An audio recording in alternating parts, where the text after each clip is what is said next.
안녕하세요. 강수정입니다. 네, 여러분, 2024년도 노벨문학상에 빛나는 아시아 최초 여성 작가 53세 한강 작가님 정말 축하드립니다. 우리나라에서는 2000년 김대중 전 대통령의 노벨 평화상에 이어서 24년 만에 쾌거라고 할 수 있는데요. 이런 국제적인 수상의 쾌거는 언제나 대한민국 국민으로 자부심과 긍지를 심어주는 것 같은데요. 문학을 너무너무 사랑하는 독자 입장에서 노벨문학상이 주는 특별한 의미와 아주 커다란 위안이 있는 것 같아서 저는 너무너무 좋습니다. 네. 뭐라고 이야기를 해야 될지 잘 모르겠는데요. 제가 어제 그 소식을 기다리면서 국내 작가에 대해서는 생각을 하진 않았고요. 이미 후보로 거론되었던 몇몇 분의 작가들의 작품을 조금 살펴보기는 했었거든요. 그런데 이미 이제 국내 작가 중에 노벨 문학상으로 거론되어 왔던 고은 작가라든지 황석영 작가가 아닌 한강 작가님이 받았다라는 것은 굉장히 놀랄 만한 소식인 것 같고, 한강 작가님도 전혀 예상하지 못했다라고 하더라고요. 처음에는 너무너무 놀랬고, 그 다음에는 막 소름이 끼치더니, 네, 그 다음 단계에서 굉장히 행복하고 기쁜 그런 마음을 느꼈던 시간이었습니다. 노벨문학상은 해외 문학이다? 빨리 번역이 되어서 빨리 읽고 싶다라는 생각을 줄곧 해 왔었는데, 이번에 노벨 문학상을 보면서 번역본 기다릴 필요가 없구나. 나는 이미 이 노벨 문학상을 받은 작가의 작품을 이렇게나 많이 읽었거든. 그리고 이렇게 많이 소장하고 있다고 라고 하는 어떤 조급함이 전혀 없이 이런 경험도 하게 되는구나. 이거 정말 좀 색다른 느낌인 것 같고, 소식이 전해진 지 하루가 지났지만 저는 또 이 이야기를 하다 보니까 이 기쁨의 감정들이 막 다시 올라오는 것 같습니다. 어제 소식이 전해지고 나서 각종 언론과 매체 그리고 다양한 유튜브 채널에서 한강 작가님을 다루고 있잖아요.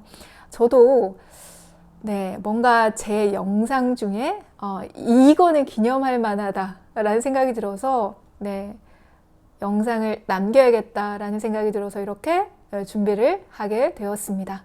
우리나라에서 뿐만 아니라 미국의 CNN이라든지 영국의 가디언지, 프랑스의 프랑스 24, 그리고 세계 유수의 언론들에서 이 소식을 이제 속보로 전하고 있는데요. 독일의 국제 공영방송 DW에서 이 기사를 다루면서 나왔던 기자가 했던 말이 좀 인상적이어서 전해드릴까 하는데요. 한국의 한강 작가가 노벨 문학상을 수상한 것에 대해서 굉장히 놀랍고 상징적인 변화다라고 이야기를 하더라고요. 그러면서 한강 작가는 사람의 태도를 바꾸는 작가라고 평가를 했는데요.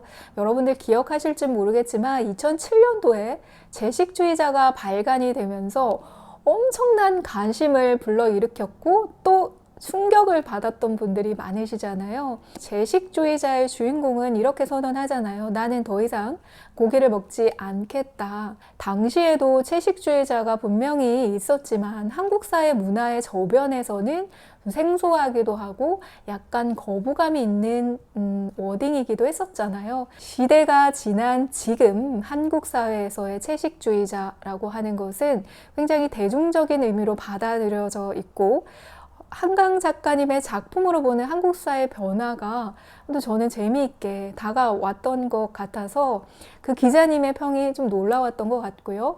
거기에 더해서 2020년도에 오스카상에서 기생충이 작품상을 받았었잖아요. 뭔가 백인상이라고 하는 뭔가 놀림을 받았던 오스카상. 그러면서 변화와 새신이 절실했던 그 오스카상에서 기생충이 작품상을 받으면서 전 세계를 놀라게 했었는데요. 그에 못지않게 이번에 노벨문학상에서 한국의 한강 작가님이 받았다라는 것도 약간 평행선상에서 주는 의미가 좀 크다라는 생각이 듭니다. 노벨 문학상 후보가 거론될 때마다 아시아권에서 빠질 수 없는 작가가 무라카미 하루키가 아닐까라는 생각이 드는데요. 그런데 무라카미 하루키가 아니라 한강 작가님이 이번에 노벨 문학상을 수상했다라는 데에는 아주 큰 의미가 있다라는 생각이 듭니다. 지금 우리가 맞닿아서 살아가고 있는 이 세상에서 우리가 필요로 하는 것들, 이 시대적 상황에서 요구되어지는 것들이 한강 작가님의 작품 속에서 연결되어지고 이야기되어지고 있다라는 측면이 가장 두드러지는 점이 아닐까라는 생각이 들고요. 게다가 이미 노벨 문학상을 수상하셨던 분들 중에서 한강 작가님은 굉장히 젊은 작가에 속하기 때문에 이 부분도 저는 굉장히 의미 있다라는 생각이 들고요. 그리고 한강 작가님의 작품이 이미 세계적으로 번역되어져서 읽혀져 가고 있던 작품이었고 매 작품마다 세계적인 문학상을 수상하셨다라고 하는 작은 업적들을 계속해서 쌓아가셨다라는 것, 이미 많은 사람들이 한강 작가님의 작품을 읽어가고 있고 좋아하고 있다라는 것도 굉장히 중요한 지점이다라는 생각이 들고, 한강 작가님의 책을 번역하셨던 영국의 데보라 스미스의 역할도 굉장히 컸다라는 생각이 드는데, 지금 기억하기로 예전에 채식주의자가 맨부커상을 수상했을 때 데보라 스미스가 이런 말을 했어요. 한강 작가는 영국에 많이 알려져 있지 않는 작가이지만 이 책을 번역해서 출간했을 때 많은 사랑을 받았고 큰 호평을 받았다라고 이야기하는 거예요. 근데 한국의 작가이면서 그렇게 보편적인 이야기를 다루고 있지 않는 지역적인, 문화적인, 역사적인 이야기가 굉장히 큰 축을 이루고 있는 한강 작가의 작품이지만 전혀 다른 문화권의 독자들의 사랑을 받는다라는 것도 이번 노벨 문학상을 받는 데 가장 큰 힘이 되지 않았을까라는 생각이 듭니다. 어제 10월 10일 스웨덴 한림원에서 올해 노벨 문학상 수상자로 한국의 작가 한강을 선정했습니다. 한림원은 한강 작가님의 작품 세계를 이렇게 평가했는데요. 역사적 트라우마에 맞서고 인간의 삶의 연약함을 드러낸 강렬한 시적 산문. 그는 육체와 영혼, 산자와 죽은 자 간의 연결에 대해 독특한 인식을 지니며 시적이고 실험적인 문체로 현대 산문의 혁신가가 됐다라고 평했습니다. 이게 정말 가장 강력한 한강 작가님의 작품이 가지고 있는 특징이자 독자들이 사랑하는 지점이 아닐까라는 생각이 들고요. 이에 한강 작가님이 이런 수상 소감을 이야기하셨더라고요. 매우 놀랍고 정말 영광스럽습니다. 아주 평화로운 저녁이었습니다. 라고 이야기하셨고요. 저는 술을 마시지 않아요. 그래서 아들과 차를 마시면서 오늘 밤 조용히 축하하고 싶습니다. 라고 이야기하셨고요. 선배 작가님의 노력과 힘이 영감이 됐다. 한국 문학 독자들과 동료 작가들에게 좋은 일이 되길 바란다. 라는 인사도 잊지 않으셨습니다. 마치 거인의 어깨 위에 올라가서 무언가를 이루어냈다라고 하는 겸손한 소감도 저는 인상적이었던 것 같아요. 제가 영상에서 가끔 언급하는 이야기 중에 저는 모태독서가를 너무너무 부러워합니다 라는 말을 자주 하거든요. 아직 읽지 못했던 작품이나 너무 멋진 작가를 만났을 때 더 그런 마음이 많이 올라오거든요. 와, 내가 읽어야 할 작가, 내가 읽어야 할 책, 내가 만나야 할 작가가 아직도 너무너무 많아. 이러면 정말 빨리빨리 책을 읽어야지 하는 이 조급한 마음이 더 커지는 것을 느끼게 되고요. 정말 멋진 작가, 왜 이제 알았을까? 이런 멋진 작가와 작품을 만나면 저도 모르게 뭔가 공허함과 쓸쓸함이 밀려올 때가 있습니다. 이 한강 작가님의 작품을 제가 만났을 때에도 한국에 이런 멋진 작가가 있었어? 나 왜 이제 이 작가님을 만나서 읽게 됐지? 라고 하는 마음이 굉장히 컸던 기억이 나고요. 책은 도끼다 라고 하는 유명한 제목의 책도 있고, 얼어붙은 몸을 망치로 깨부순다 라고 하는 책에 관한 클리셰가 있잖아요. 제가 한강 작가님의 책을 읽었을 때 그런 느낌이었던 것 같고요. 제가 유독 한 작가에 빠져들어서 한 작가의 많은 작품을 읽고 또 책을 많이 소장하고 있는 작가들이 있습니다. 페터 비에리라든지 존 버거, 밀란 쿤테라, 에밀 아자르 이런 작가들이에요. 그 중에 한 분이 한강 작가님입니다. 여러분 그리스 신화에 나오는 뮤즈 아시죠? 네, 예술과 학문의 여신, 춤과 노래, 음악, 연극, 문학에 능하고 시인과 예술가들에게 영광과 재능을 불어넣는 예술의 신이다 라고 이야기를 하는데요. 이 한강 작가님이 저는 많은 문학을 하시는 분들, 그리고 작가님들, 그리고 문학을 사랑하는 독자들에게 글과 삶의 뮤즈가 되지 않을까라는 생각이 듭니다.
네, 그러면 이제 본격적으로 제가 소장하고 있는 한강 작가님의 작품을 좀 소개를 해드릴 텐데요. 네, 제가 이렇게 가지고 있거든요. 제가 얼마나 한강 하면서 네, 살았는지 전 제가 소장하고 있는 책에서 좀 느낄 수 있지 않나라는 생각이 들고, 처음 제가 한강 작가님의 작품을 읽고 네, 연달아서 읽었던 네, 작품들, 그리고 작품이 출간될 때마다 잊지 않고 챙겨 읽었던 책들까지 이렇게 소장을 하고 있습니다. 네, 총 9권인데요. 이제 동일한 책도 있어요. 버전이라든지 표지 디자인이 다르게 나왔을 때 또 구매를 했었는데요. 어떤 책부터 소개를 해드릴까 고민을 하다가 저는 이 책을 가장 먼저 소개해 드릴까 합니다. 네, 소년이 온다라고 하는 네, 한강 작가님의 소설이고요. 광주 민주화 운동의 비극을 다룬 이야기입니다. 학생 시민군 동호라는 인물이 주인공으로 등장하는 소설인데요. 계엄군의 발포로 숨진 동호의 친구와 그리고 끝내 목숨을 잃게 되는 동호의 이야기를 담은 정말 그 압도적인 고통이 밀도 있게 다가오는 그런 작품이었고요. 읽으면서 뭔가 아름답다라는 생각은 하지만 온몸과 마음이 너무너무 아프도록 울면서 읽었던 작품이기도 합니다.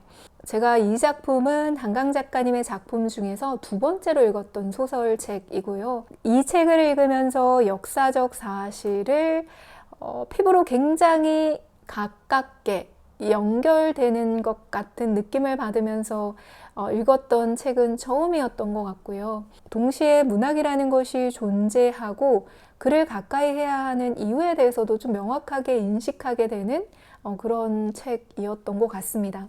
이 소년이 온다라고 하는 작품은요, 2017년도에 이탈리아 말라파르테 문학상을 수상을 했고요. 그리고 책이 출간되었던 해에 2014년도에 29회 만해 문학상을 수상한 작품이기도 합니다.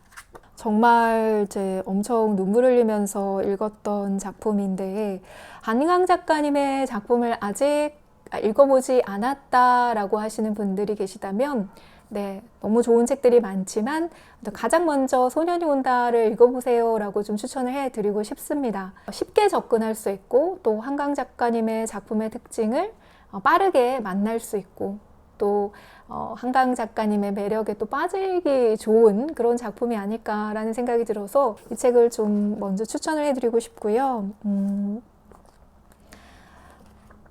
어떤 문장을 하나 소개를 해드리고 싶은데 96페이지에 있는 문장을 한번 소개해 드릴게요. 그녀는 인간을 믿지 않았다. 어떤 표정, 어떤 진실, 어떤 유려한 문장도 완전하게 신뢰하지 않았다.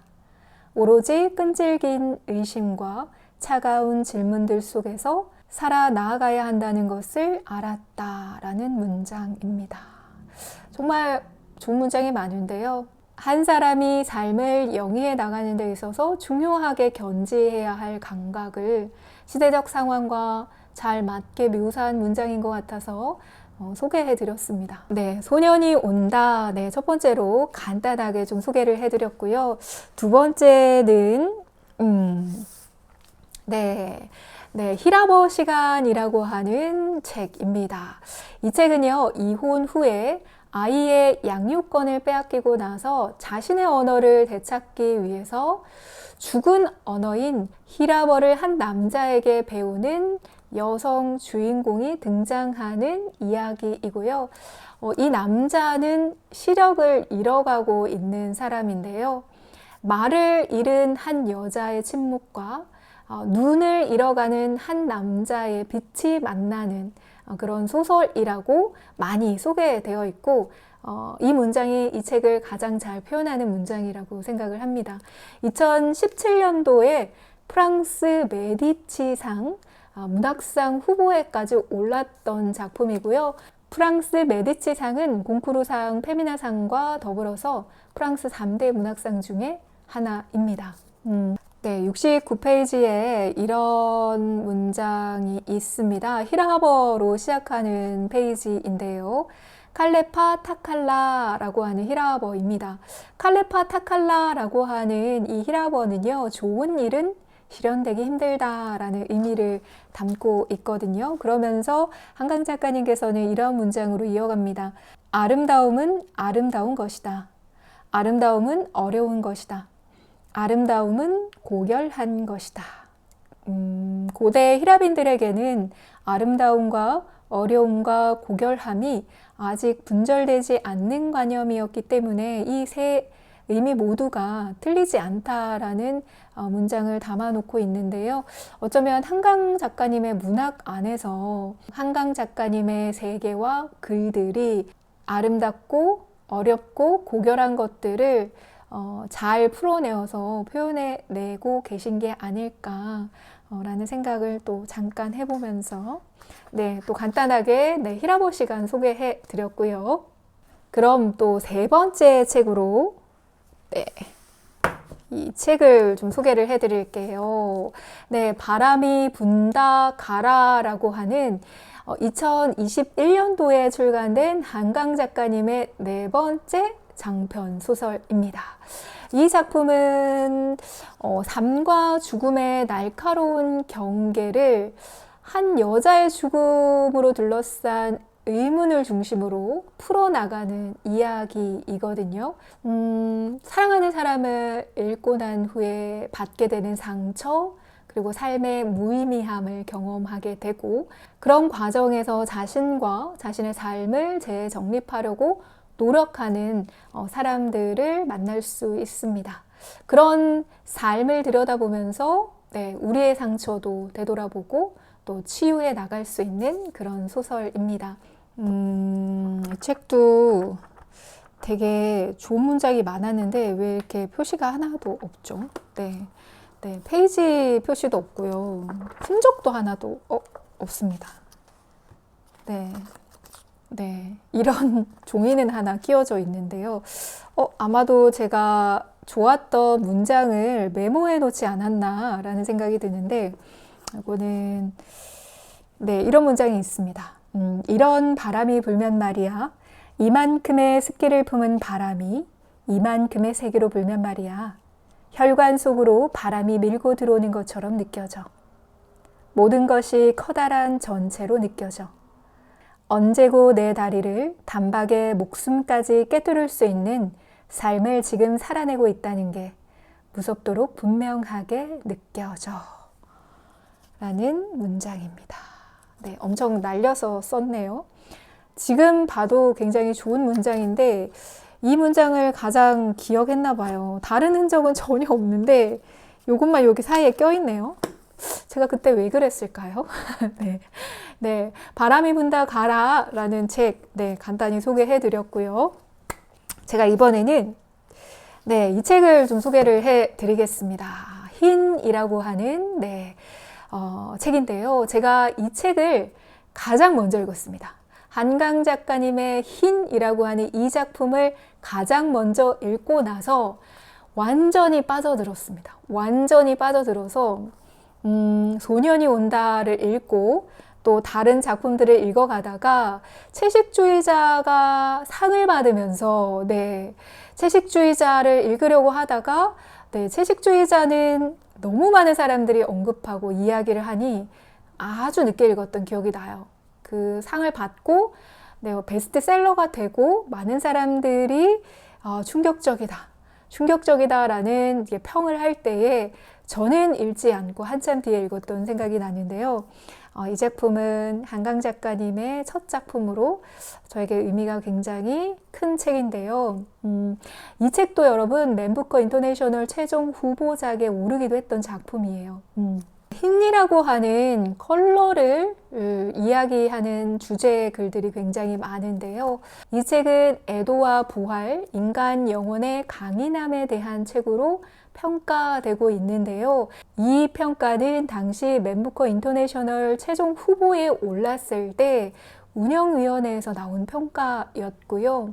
흰색이 가지고 있는 이미지, 그리고 작가에 의해서 살아나는 그런 흰색의 의미들이 굉장히 섬세하게 표현되어 있는 그런 작품이에요. 작가님의 이야기로는 어떤 결코 더럽혀지지 않는, 절대로 더럽혀질 수 없는 어떤 흰 것에 대한 이야기라고 하셨고요. 저는 이 책을 읽을 때에 에세이라고 생각을 하면서 읽었었거든요. 삶과 죽음의 경계를 굉장히 무력하게 만드는 이 소설에는 그런 슬픔에 대한 애도의 의미가 굉장히 많이 담겨져 있었고요.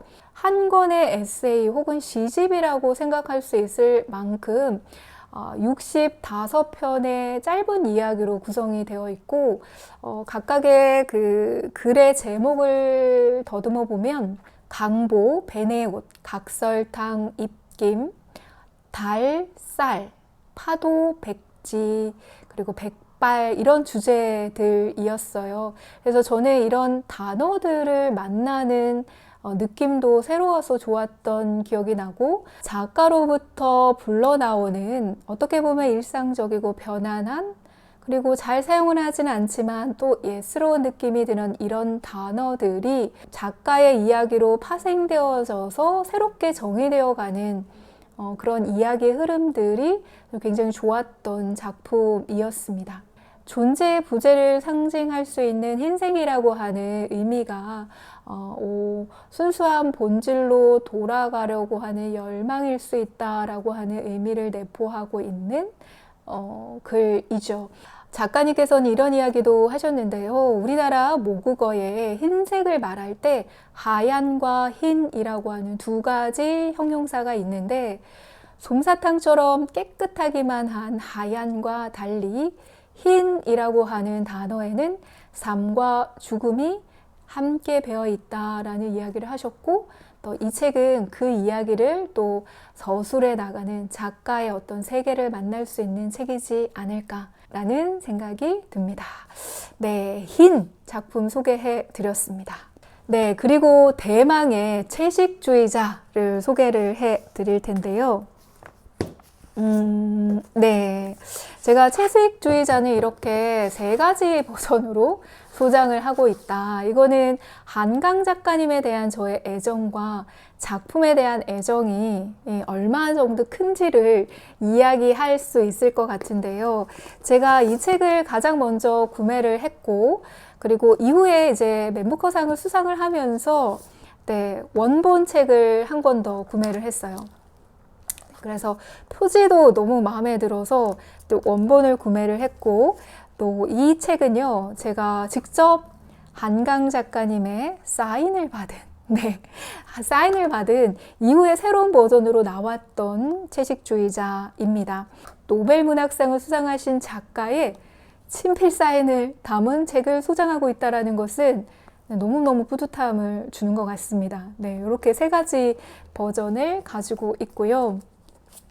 우연히 제가 그 작가님을 만났습니다. 네, 놀랍지 않습니까?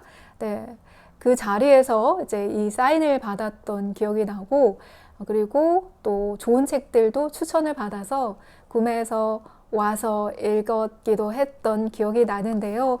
이 채식주의자가 출간이 되었을 때에, 네, 아마 많은 분들이 충격적이다라는 느낌으로 기억하고 있지 않을까라는 생각이 드는데요. 2016년도 부커상 인터내셔널 부분에 수상을 했던 네, 멋진 작품이고요. 아마 같은 해 산클레멘테 문학상도 수상을 하셨던 것으로 기억을 합니다. 제가 기억하기로는 책이 출간된 거는 굉장히 네, 좀 더 빠른 시기였던 걸로 기억하는데 네, 이 책은 이제 채식주의자는 2007년도에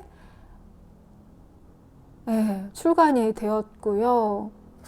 2016년도에 부커상을 수상을 했네요. 굉장히 탄탄하고, 굉장히 정교하고, 굉장히 섬세하고, 굉장히 충격적인 작품입니다. 여러분도 아마 그렇게 기억하실 거고, 당시 호불호가 굉장히 많이 나뉘어졌던 작품이기도 하죠. 평범한 주부 영혜라고 하는 인물이 나오고, 어느 날 난 고기를 먹지 않겠다라고 선언을 하면서 그 주인공의 내면의 변화와 함께 가족과의 갈등, 그것과 더불어서 일어나는 수많은 일들을 담은 소설책이죠.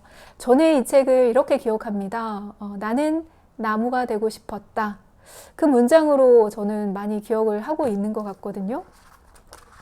오랜만에 채식주의자 첫 문장 궁금하지 않으세요, 여러분? 네. 어떻게 시작하는가 한번 볼게요. 아내가 채식을 시작하기 전까지 나는 그녀가 특별한 사람이라고 생각한 적이 없었다. 라는 문장으로 시작합니다. 역시 채식주의자 선언으로 시작하는 글이었습니다. 네, 첫 문장은 좀 기억이 나지 않았는데요. 거의 10개 언어로 번역 출간되었던 책인데 작가님께서는 이 책을 볼 때마다 굉장히 이상한 느낌이 든다라는 얘기도 하셨거든요. 그래서 독자들도 약간 충격적인 작품이라고 평하지 않을까라는 생각이 들어요. 본인이 어떤 채식주의자가 되겠다, 나는 고기를 먹지 않겠다라고 이야기하는 개인적인 선언이지만 이 주인공 영애의 이런 선언은 사회적인 억압과 그리고 어떤 사회적인 기준에 저항하는, 그리고 그에 따라서 일어날 수밖에 없는 고통과 욕망에 대한 이야기를 담고 있기 때문에 굉장히 충격적이긴 하지만 작품의 흐름이 굉장히 시적이고 서정적이면서 또 뭔가 보편적인 감성을 그 안에 담고 있기 때문에 사랑하지 않을 수 없는 그런 작품이지 않을까라는 생각이 듭니다. 너무 많이 좋아하시는, 그리고 한강 작가님의 대표작이라고 할 수 있는 채식주의자 소개해 드렸고요.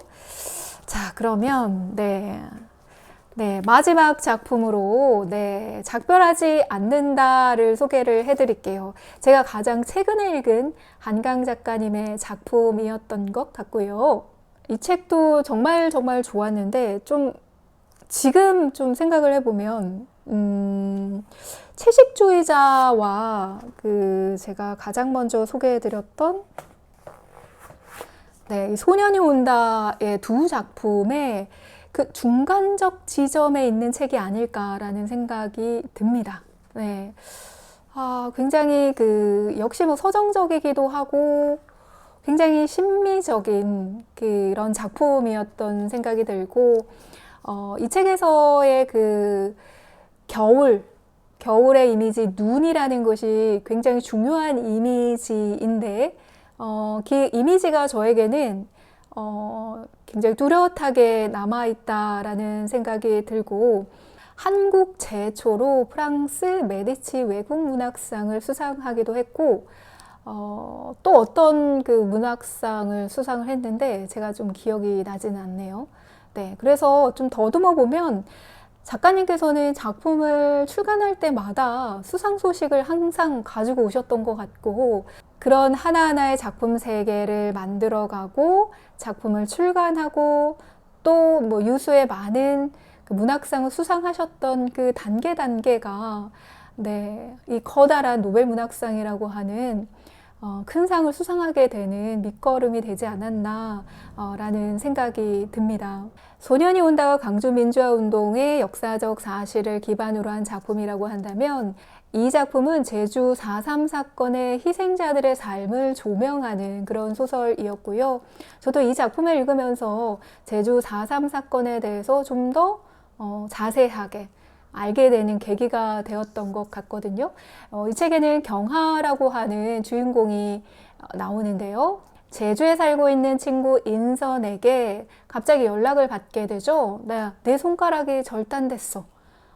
그래서 나 지금 병원에 있는데 나 좀 도와줄래? 라고 부탁을 합니다. 그러면서 인선은 친구 경아에게 집에 있는 우리 새를 좀 구해줘 라고 이제 부탁을 하죠.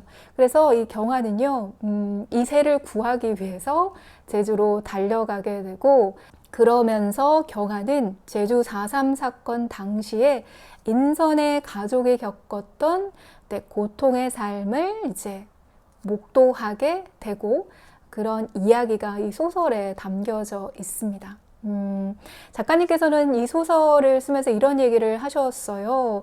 소설을 쓰면서 가장 기뻤던 순간이 2021년도 4월 말, 네, 이 작품 작별하지 않는다를 완성했던 순간입니다 라고 이야기하셨고요. 굉장히 오랫동안 힘들게 글을 썼다라고 털어놓기도 하셨죠.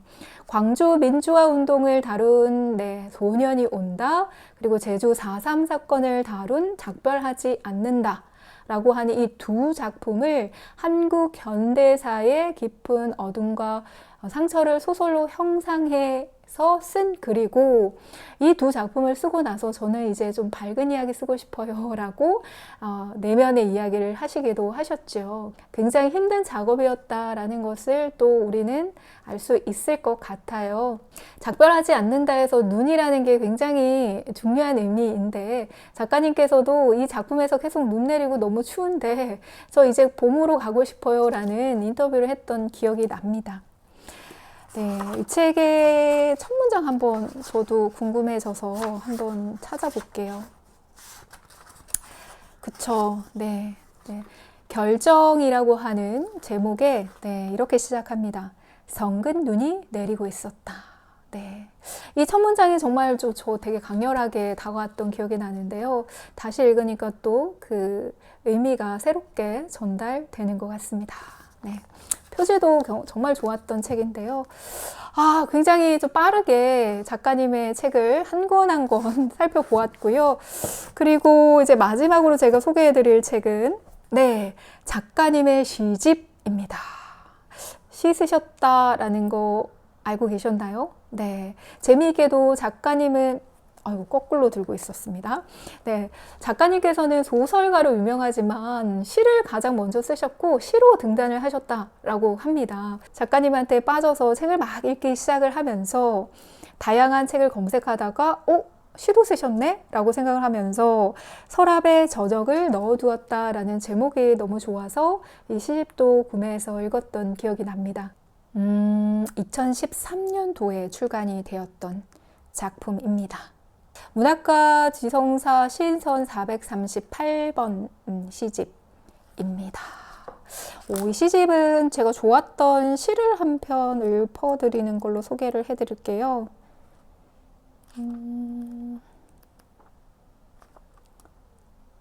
네, 여기 날개라고 하는 제목의 시인데요.